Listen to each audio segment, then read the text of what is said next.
Hello बच्चों, surface chemistry का first video. एक वीडियो आपने कैटलिस्ट का देखा है बहुत दिन पहले, बट एक वीडियो आज हम डालते हैं। सरफेस केमिस्ट्री में बेसिकली आपको तीन चीज़ पढ़ना है, एक एडजॉर्प्शन, दूसरा कोलाइडल और तीसरा कैटलिस्ट। पहला एडजॉर्प्शन है, दूसरा कोलाइडल है, तीसरा कैटलिस्ट है। बट अभी करंट के सिलेबस में हम देख रहे हैं पिछले साल 2 साल से कि सरफेस केमिस्ट्री आपकी बुक से आउट है, आपके आउट ऑफ सिलेबस हो गई है। बट सरफेस केमिस्ट्री में एक्चुअली इतना चीज़ सीखने लायक था कि हम जैसे पुराने आदमी लोग आज भी क्लास में वो टॉपिक का डिस्कशन करते हैं जो आपके बैक सिलेबस में था, क्योंकि नीट सिलेबस हटाया नहीं है, मेन सिलेबस हटाया नहीं है, एडवांस सिलेबस हटाया नहीं है। तो अभी का जो बुक, अभी का जो सिलेबस आपका है, ये तो समझिए मेरे भाषा में बोले तो बेहुदा सिलेबस है, क्योंकि मेन कंसेप्ट को तो काट के रख दिया है। बट हम कोशिश कर रहे हैं कि सरफेस केमिस्ट्री का तीनों वीडियो में, मतलब 3 वीडियो में आपको पूरा सरफेस केमिस्ट्री दें। तो अगर आपको नीट का प्रिपरेशन कर रहे हैं या मेंस का प्रिपरेशन कर रहे हैं तो एक बार आपको सरफेस केमिस्ट्री का तीनों वीडियो देखना चाहिए, एक नोट्स इसका बनाना चाहिए। तो सबसे पहले आज का पहला टॉपिक पे हम बात करते हैं, एडजॉर्प्शन क्या है। एडजॉर्प्शन, ऐसे 2 बात आपके सामने आती है, एक एब्जॉर्प्शन और एक एडजॉर्प्शन। जैसे मान लीजिए मैंने कोई कपड़ा लिया, उसको पानी में डाला और पानी में डालने के बाद अगर पूरी तरह से उसको बाहर में निकाल दूं तो वहाँ पर पानी एब्जॉर्ब हो गई, तो ये हो गया पूरी तरह से घुसना, एब्जॉर्प्शन। लेकिन अगर सरफेस पे एक्यूमुलेट हो जाए, अंदर तक नहीं जाए, बल्क में नहीं जाए, इंटरनल पार्ट में नहीं जाए, तो ये होती है एडजॉर्प्शन। तो एब्जॉर्प्शन और एडजॉर्प्शन, ध्यान दीजिए आपके सिलेबस में एडजॉर्प्शन है, बट मैं एब्जॉर्प्शन की भाषा में एडजॉर्प्शन समझाने का कोशिश करता हूँ। सबसे पहले एडजॉर्प्शन होता क्या है, उसके पहले बात करते हैं सरफेस केमिस्ट्री क्या है। Surface chemistry is the branch of chemistry in which we study about the phenomena happening at the surface. Surface पे होने वाली घटनाओं का स्टडी, सरफेस पे होने वाली घटनाओं का स्टडी हम केमिस्ट्री के जिस ब्रांच में करते हैं वो सरफेस केमिस्ट्री है। जैसे अगर एक तालाब को देखा जाए तो तालाब के तल के ऊपर, मैंने पानी के सरफेस के ऊपर गैस है, एयर है, और पानी के सरफेस से नीचे वाटर है, तो ये पूरा वाटर मीडियम, ये ऊपर गैस मीडियम। बट सोचिए वहाँ पर क्या होगा जहाँ पर 2 मीडियम मीट करती है। तो जहाँ पर 2 मीडियम मीट करेगा वहाँ पर जरूर कुछ डिफरेंट चीज़ होगा। तो इसी डिफरेंट चीज़ का स्टडी हम लोग करते हैं सरफेस केमिस्ट्री में। तो हम बिना लेट किए हम सिलेबस पे आते हैं आपका। आइए, सरफेस केमिस्ट्री। सबसे पहले सरफेस क्या है, the boundary which separate 2 media.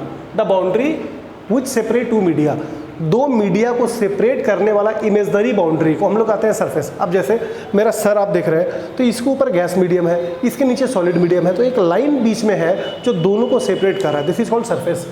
Surface, the boundary separate 2 media is called surface. Surface chemistry क्या है, the phenomena happening at the surface. Surface पे होने वाली घटनाओं का स्टडी हम लोग करते हैं। तो the phenomena happening at surface, it's study done in A branch of chemistry called surface chemistry. अब 2 वर्ड पे हम लोग बात करेंगे, एक एब्जॉर्प्शन और एक एडजॉर्प्शन। एब्जॉर्प्शन का मतलब होता है अवशोषण और एडजॉर्प्शन का मतलब अधिशोषण। क्या डिफरेंस है दोनों में, इस पिक्चर को आप देख सकते हैं। अगर आप इसको पानी समझते हैं तो ठीक है, समझिए। अब यहाँ देखिए पिक्चर नंबर 1 और पिक्चर नंबर 2। पिक्चर नंबर 1 में क्या है कि मॉलिक्यूल्स अंदर तक बराबर तरीके से घुसी हुई है, इक्वली डिस्ट्रीब्यूटेड है, सरफेस में भी और अंदर में भी। जबकि यहाँ सरफेस पे एक्यूमुलेशन ज़्यादा है, बल्क में, माने इंटरनल पार्ट में नहीं है। तो यही घटना को हम लोग बोलते हैं एब्जॉर्प्शन और एडजॉर्प्शन। अब दोनों में डिफरेंस पे हम लोग बात करते हैं। Absorption, it involve uniform distribution of molecules eight surface and inside the bulk. Surface में क्या होता है, मॉलिक्यूल्स का यूनिफॉर्म डिस्ट्रीब्यूशन होता है, सरफेस पे भी बल्क में भी। तो it involve uniform distribution of molecules eight surface and inside the bulk. जबकि एडजॉर्प्शन में ऐसा नहीं होता है, it involve unequal distribution of molecular eight the surface and at the bulk. Surface पे डिस्ट्रीब्यूशन सबसे ज़्यादा होती है, एक्यूमुलेशन ज़्यादा होता है, बल्क में, भीतर में कम होती है। इट इज़ बॉडी फिनोमिनन, ये अंदर तक होता है। इट इज़ सरफेस फिनोमिनन, ये सरफेस में होता है। It occurs at uniform rate, ये बराबर रेट से होता है। जबकि this process is rapid in beginning, adsorption, this process is rapid in beginning and slow down near equilibrium. तो ये था एब्जॉर्प्शन एडजॉर्प्शन में डिफरेंस। अब करीबन 7, 8, 10 डिफिनेशन टर्म आएंगे जो आपको स्टार्टिंग में मिलेगी। सबसे पहले एडजॉर्प्शन क्या है जो आपको पढ़ना है, द प्रोसेस ऑफ एक्यूमुलेटिंग, जमना, बैठना, सेटल करना। The process of accumulating adsorbate on the surface of adsorbent is called adsorption. अब समझिए, जिस सरफेस के ऊपर एडजॉर्प्शन हो रहा है इसको बोलते हैं एडजॉर्बेंट, और जो मॉलिक्यूल्स आ रहा है सेटल करने के लिए इसको बोलते हैं एडजॉर्बेट। जो आ रही है एडजॉर्बेट, और जिस सरफेस पे हो रही है एडजॉर्बेंट। एक बार और, जो मॉलिक्यूल्स आ रहा है वो एडजॉर्बेट और जिस सरफेस के ऊपर हो रहा है वो एडजॉर्बेंट। तो the process of accumulating adsorbate on the surface of adsorbent are called adsorption. Absorption क्या है? ये तो एडजॉर्प्शन था। एब्जॉर्प्शन क्या है? जिसपे यूनिफॉर्म डिस्ट्रीब्यूशन हम लोग किए थे। In this phenomena molecules are uniformly distributed at surface and inside bulk. Adsorbate जो ऊपर से आती है, the molecules which get adsorb on surface of adsorbent, जो मॉलिक्यूल्स एडजॉर्ब होता है उसको एडजॉर्बेट कहते हैं। Adsorbent the surface on which adsorption takes place, जिस सरफेस पे एडजॉर्प्शन होता है उसको एडजॉर्बेंट बोलेंगे। डिसएडजॉर्प्शन क्या है? तो एडजॉर्बेट का बेंड के सरफेस पे आना, एक्यूमुलेट करना एडजॉर्प्शन है, पर छोड़ के चला जाना डिसएडजॉर्प्शन है। The process of removing adsorbate from adsorbent are called desorption. अगला सॉर्प्शन क्या है?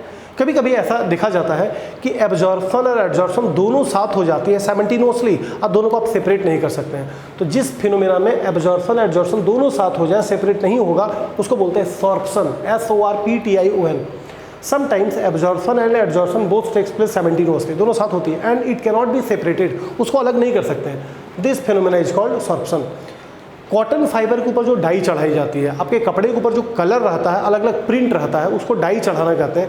तो जब डाई चढ़ाई जाती है कॉटन फाइबर के ऊपर, तो वहाँ पर एब्जॉर्प्शन एडजॉर्प्शन दोनों साथ हो जाती है। इंथैल्पी ऑफ एडजॉर्प्शन, अब इसको समझिए।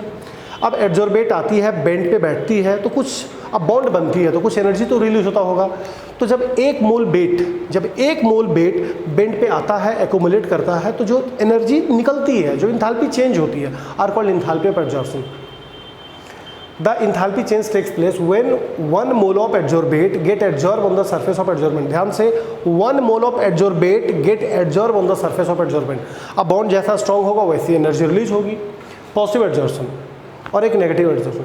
अगर adsorbate is more concentrated than adsorbent, if adsorbate is more concentrated than adsorbent, then adsorption is called positive. But अगर adsorbate is less concentrated than adsorbent, then adsorption is called negative. अगर बेट का concentration ज़्यादा है तो positive, अब बेट का concentration कम है बेंड से तो नेगेटिव। फिजिकल और केमिकल एडजॉर्प्शन, इसी को हम लोग बोलते हैं फिजीजॉर्प्शन और केमीजॉर्प्शन। इन दोनों में क्या डिफरेंस है? अब देखिए फिजी में क्या होता है। बेट बेंड पे आती है, एक्यूमुलेट करती है। एडजॉर्बेट बेंड पे आके एक्यूमुलेट करती है। अगर बेट और बेंड के बीच का फोर्स वीक वैंडरवाल हुआ, माने कमजोर फोर्स से दोनों बंधा, तो ये हो गया फिजीजॉर्प्शन या physical adsorption. If adsorbate and adsorbent are bonded together by weak force या weak van der Waals force, then adsorption is called physisorption या फिजिकल एडजॉर्प्शन। बट केमीजॉर्प्शन में if adsorbate and adsorbent bonded together by strong force like chemical bond, तो adsorption is called chemisorption. अब हम लोग ऊपर आते हैं, तो ये तो आपने 10 डिफिनेशन देखा।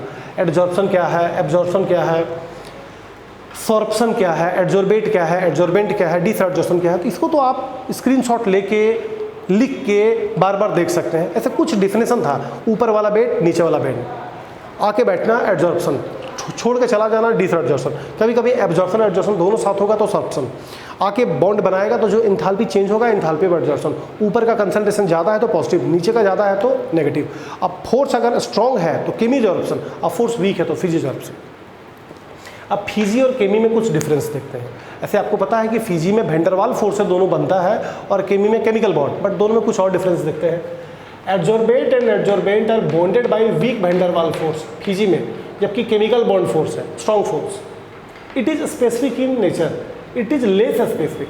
फिजी में आती है, बॉन्ड वीक बनती है तो ज़्यादा सरफेस एरिया टच नहीं करता है, so it is less specific, it is more specific.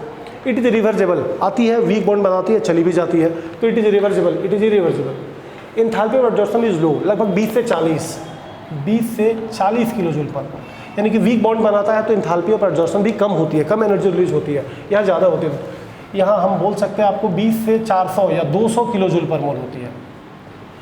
अगला, it form multi layer surface. Surface पे वीक बॉन्ड है तो अलग अलग लेयर दिखता है, जबकि ये आगे एक तरीके से पूरे घुस जाती है, so it form mono layer surface on adsorbent. Low activation energy required, Fiji के लिए या तो नो या तो लो एक्टिवेशन एनर्जी रिक्वायर्ड या high activation energy required. It generally happen at low temperature, it generally happen at high temperature. तो Fiji केमी में डिफरेंस है। अब एक लास्ट टॉपिक में हम लोग बढ़ते हैं। एडजॉर्प्शन तो सॉलिड के ऊपर लिक्विड का भी होता है, सॉलिड के ऊपर गैस का भी होता है, लिक्विड के ऊपर भी गैस का होता है, लिक्विड के ऊपर भी लिक्विड का होता है। बट हमको एक एडजॉर्प्शन का स्टडी करना है, adsorption of gas on solid. Gas on solid यानी कि गैस काम करेगा बेट का और सॉलिड काम करेगा बेंट का, ये रहेगा नीचे और ये आके ऊपर से बैठेगा। तो adsorption of gas on solid depend upon following factors. पहला, nature of gas, nature of solid या nature of adsorbent, surface area of solid, pressure और टेम्परेचर। ये पांचों फैक्टर का एक एक करके हम लोग बात करते हैं। चलिए पहला नेचर ऑफ गैस। देखिए यहाँ तक में आपको हम दिखाते हैं, अलग अलग गैस हमारे पास है, जैसे hydrogen, nitrogen, methane, carbon dioxide, HCl, ammonia, sulphur dioxide, अलग अलग गैस होती है। अलग अलग गैस का क्रिटिकल टेम्परेचर अलग अलग होता है, अलग अलग गैस का क्रिटिकल टेम्परेचर अलग अलग होता है। जिस गैस का, इसका और भी होगा 300 लगभग 80-90, इसका 400 कुछ 450-60, जिस गैस का क्रिटिकल टेम्परेचर जितना ज़्यादा होगा, what do you mean the critical temperature? Critical temperature are the temperature above which a gas can not be liquefied whatsoever the pressure is applied. माने कि क्रिटिकल टेम्परेचर वो टेम्परेचर होता है जहाँ तक अगर किसी गैस को हम पहुँचा दें या कोई गैस अपना क्रिटिकल टेम्परेचर तक अगर पहुँच गया तो उसको लिक्विफाई कर पाना पॉसिबल नहीं है, चाहे कितना भी प्रेशर हम क्यों ना लगा दें। क्रिटिकल टेम्परेचर वो टेम्परेचर होता है जहाँ तक पहुँच जाने पर गैस को लिक्विफाई नहीं किया जा सकता है, चाहे कितना भी प्रेशर क्यों ना लगा दें। तो गैस का क्रिटिकल टेम्परेचर अगर ज़्यादा होगा तो लिक्विफाई करना आसान नहीं होगा। माने जिसकी क्रिटिकल टेम्परेचर जितनी कम है उसको लिक्विफाई करना उतना आसान है, अगर क्रिटिकल टेम्परेचर बढ़ेगा तो उसको लिक्विफाई करना उतना आसान नहीं है। क्रिटिकल टेम्परेचर कम तो लिक्विफिकेशन आसान, लिक्विफिकेशन आपका हो जाएगा टफ, लेकिन क्रिटिकल टेम्परेचर बढ़ेगा तो लिक्विफाई होना आसान हो जाएगा। तो क्रिटिकल टेम्परेचर बढ़ेगा, लिक्विफिकेशन बढ़ेगा और वॉल्यूम एब्जॉर्ब ज़्यादा करेगा। तो क्रिटिकल टेम्परेचर बढ़ा है, लिक्विफिकेशन भी बढ़ा है और वॉल्यूम एब्जॉर्ब बढ़ा है। देखिए वॉल्यूम एब्जॉर्ब 4.7 मिलीलीटर, ये हम बात की है मिलीलीटर में। दूसरा 8, 16, 48, 72। तो अगर क्रिटिकल टेम्परेचर गैस का बढ़ता है तो लिक्विफिकेशन भी आसान हो जाती है, अब वॉल्यूम एब्जॉर्ब ज़्यादा करेगा। दूसरा नेचर ऑफ सॉलिड, सॉलिड के नेचर पे भी डिपेंड करेगा। आप सोच के देखिए, जिस कुर्सी पे आपको बैठना है उसका नेचर पे तो आपका बैठना डिपेंड करेगा। अगर कुर्सी गद्देदार हुआ तो आप ज़्यादा बैठिएगा, कुर्सी अगर रफ हुआ तो आप कम बैठिएगा। तो नेचर ऑफ सॉलिड पे भी डिपेंड करता है। हम जो गैस मास का एक एग्जांपल लेंगे उसमें बात करेंगे एक्टिवेटेड चारकोल, मतलब सॉलिड भी एक्टिवेट होना चाहिए, मतलब उसका सरफेस एरिया ज़्यादा हो या जितना रफ ज़्यादा होगा उतना बेड को ज़्यादा पकड़ेगा। अगला surface area directly proportional to adsorption, surface area जितना ज़्यादा होगा एड्जॉर्प्शन उतनी ज़्यादा होगी। एक है pressure, very important.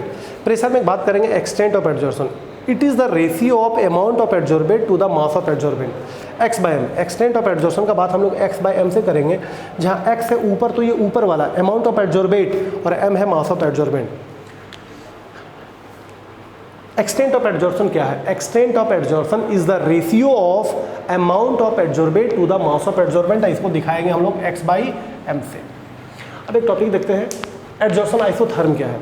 Adsorption isotherm is the graph drone between the extent of adsorption and pressure at constant temperature. Adsorption isotherm एक ग्राफ है, it is drone between the extent of adsorption and pressure at constant temperature. ये दो type की होती है, फ्रेंड्ल्यूच और लैंगम्यूर। फ्रेंड्ल्यूच adsorption isotherm और लैंगम्यूर adsorption isotherm. तो फ्रेंड्ल्यूच का डिस्कशन हमको करना है, तो एक एंड पे चलाएं प्रेशर, एक एंड पे चलाएं एक्सटेंट ऑफ एड्जॉर्प्शन। ग्राफ देखिए कुछ ऐसा बना है, तो ग्राफ में क्या दिख रहा है? लो प्रेशर पे तो extent of adsorption directly depend कर रहा है, तो at low pressure extent of adsorption directly proportional to pressure. कि इसको हटा के के किए, प्रेशर का पावर हमारा 1 है, तो लो प्रेशर पे ये हालत है। हाई प्रेशर पे हम देख रहे हैं कि डिपेंड नहीं कर रहा है, इंडिपेंडेंट हो जा रहा है, तो हाई प्रेशर पे नॉट डिपेंड। लेकिन इंटरमीडिएट प्रेशर पे क्या हुआ? लो पे रखा 1, हाई पे रखा 0, तो इंटरमीडिएट पे रखा 1/n, दोनों के बीच में। अब n का वैल्यू अगर हम लोग 1, 2, 3 करेंगे तो ये तो वैल्यू आएगा हमेशा 0.5, 0.3, 0.2, 0.25, दोनों के बीच में आएगा।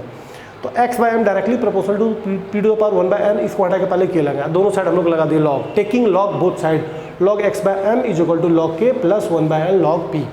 एक लास्ट टेम्परेचर, यहाँ भी हम लोग ग्राफ से बात करेंगे, बट ये ग्राफ का नाम होगा adsorption isobar. It is the graph drone between the extent of adsorption and temperature at constant pressure. Adsorption isobar में प्रेशर कांस्टेंट है, आइसोथर्म में टेम्परेचर कांस्टेंट है, बट ये फिजी केमी के लिए अलग है। फिजी केमी टेम्परेचर के साथ एक्सटेंट ऑफ एड्जॉर्प्शन। फिजी में क्या हुआ?